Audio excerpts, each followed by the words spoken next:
MindMed reaches an agreement to acquire HealthMode, a leading digital machine learning medicine company. I like to talk about this with J.R. Rand, co-founder and CEO of MindMed. JR, welcome back to the show. It's always a pleasure. And I'm excited to talk about this new deal because it heralds a new age, not just your company, but also the biotech sector as a whole. So let's start with that. Yeah, well, thank you for having me back. It's always a pleasure to be here. This is really another really big day. I tend to come here on really big days, and that's a good thing because we need support for everything that we're doing to address mental health and addiction. So JR, before we talk about the deal itself, let's talk about the stock performance of MindMed. You've had a fantastic run over the last year. It's gone up from a $1 billion valuation to $2 billion in a rather very short amount of time. And it's kind of traded sideways since last we spoke. After hitting $2 billion, it's now trading at around $1.6 billion in market cap. Do you think the price action has plateaued for now? Yeah, I mean, I don't think we've plateaued. I think if anything, today is going to give a whole new trajectory to MindMed. Before we were very much looked at as a pure play biotech company focused on the psychedelic medicine space. I think today we now are half software company, right? In terms of headcount, we've added 24 machine learning and product engineers.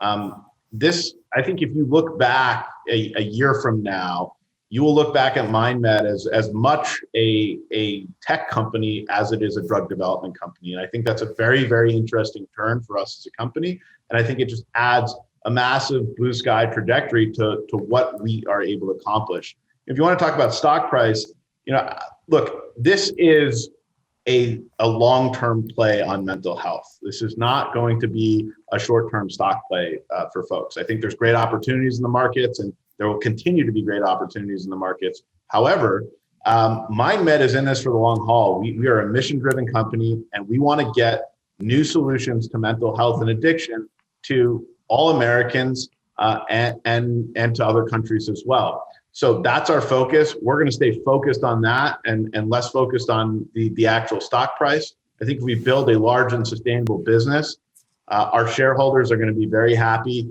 with us. Yeah. So let's talk about HealthMode. What does this company do, and why have you decided to take the direction of AI and machine learning and integrate that into your current R&D?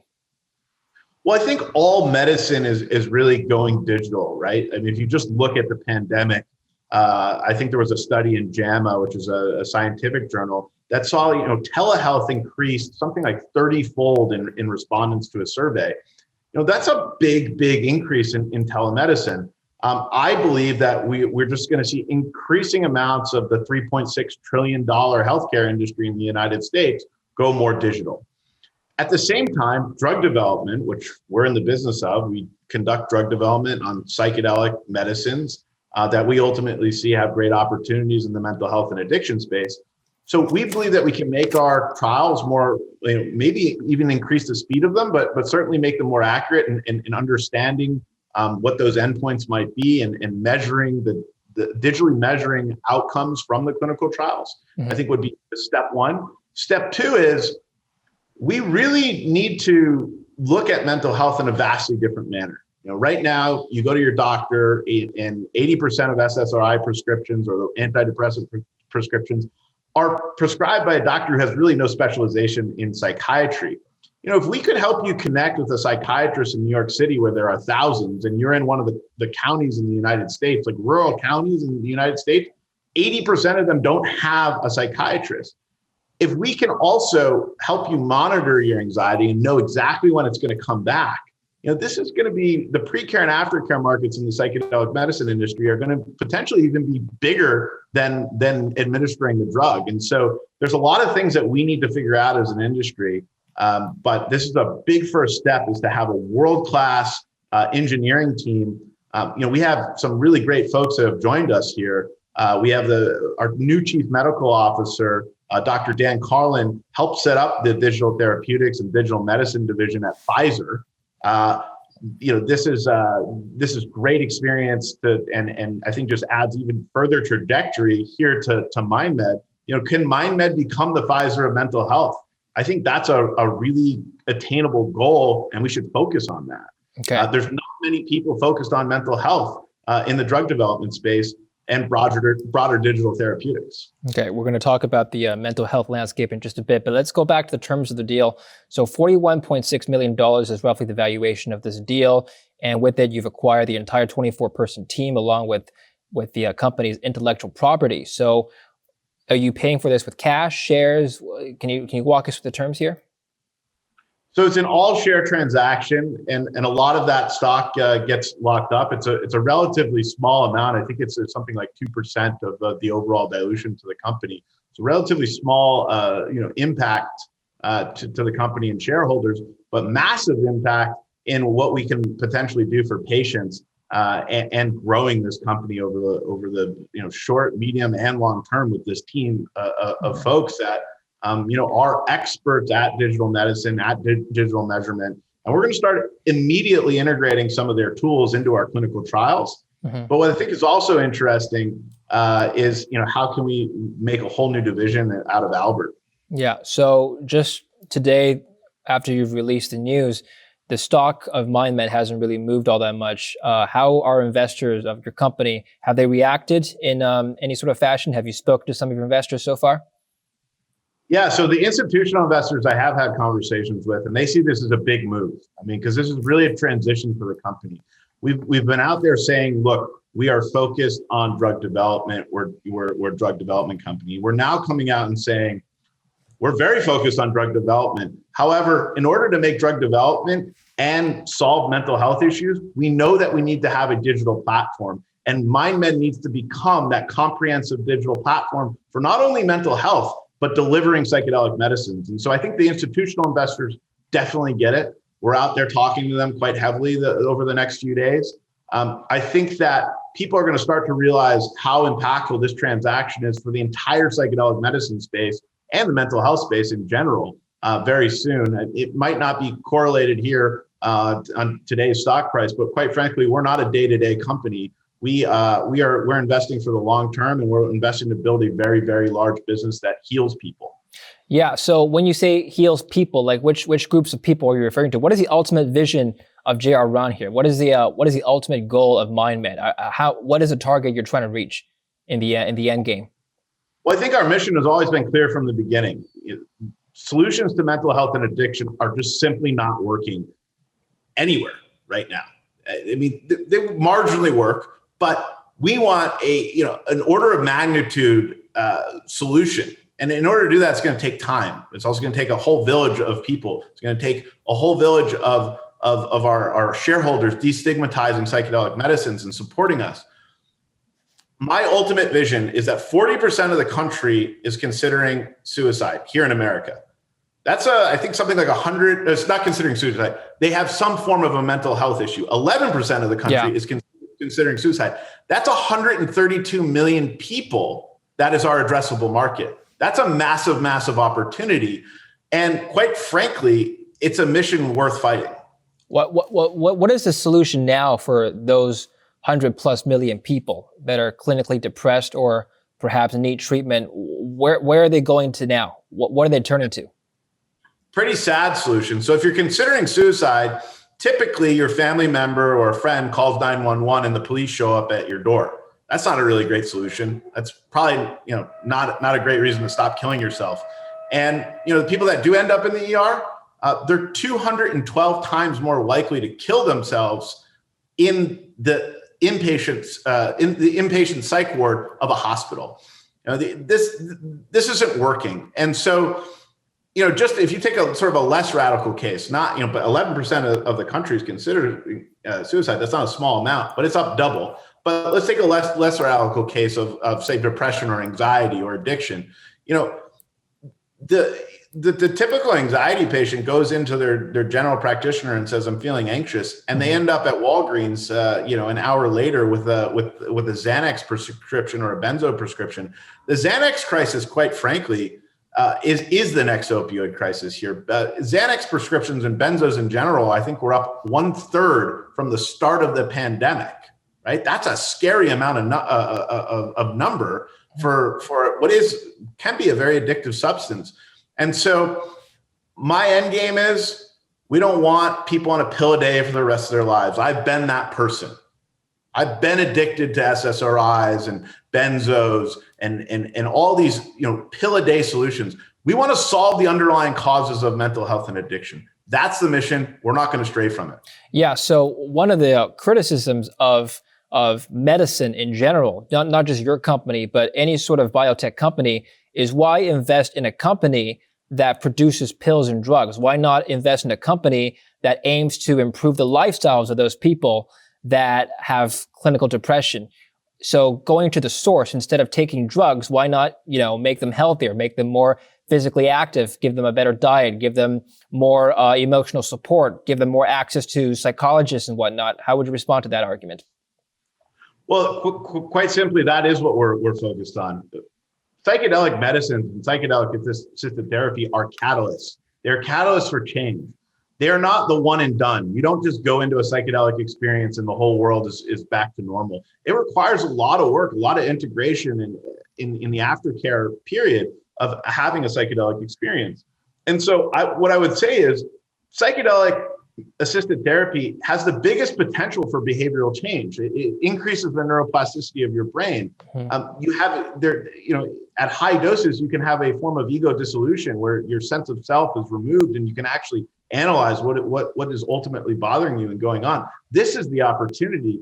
And ultimately, that is what helped me change my own behavior. It made me stop using cocaine. It made me stop drinking and being less anxious. Mm-hmm. That is what we're trying to do. Now, we need to use a digital platform to ultimately deliver these medicines and these therapies to cause that change. Okay. So what is how do you plan to reach this market of 100+ million people? So how do you go from the clinical trial phase to getting everybody in America who needs this treatment access to your services and your products?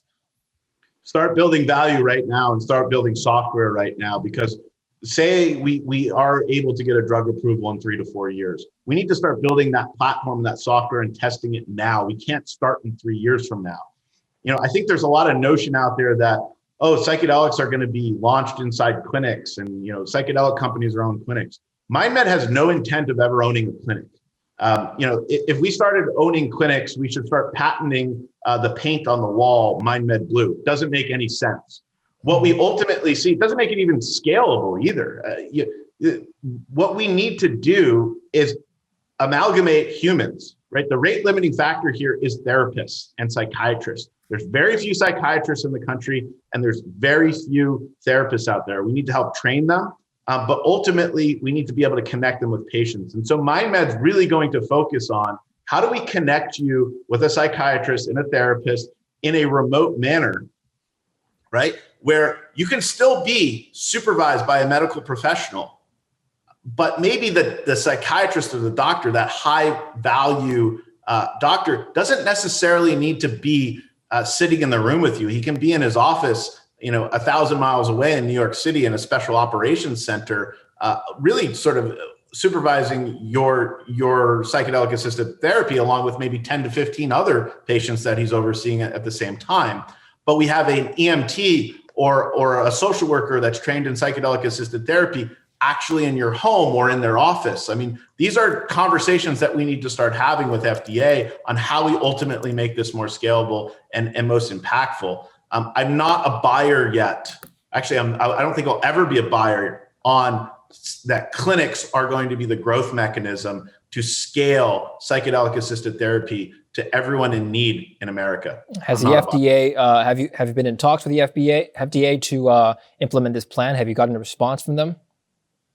We haven't formally discussed this. There's been some informal discussions, of course, with regulatory parties around how do you actually make this an effective solution, right? Yeah. The FDA process is to demonstrate that something is safe and effective. And so we're going to do our best to demonstrate that actually the clinic doesn't really add all that much value. It's really the setting And what really adds value is allowing, for example, communities that just simply don't have access to mental health care. Black communities in America don't have great access to mental health care. We need to change that, and we need to change it quickly.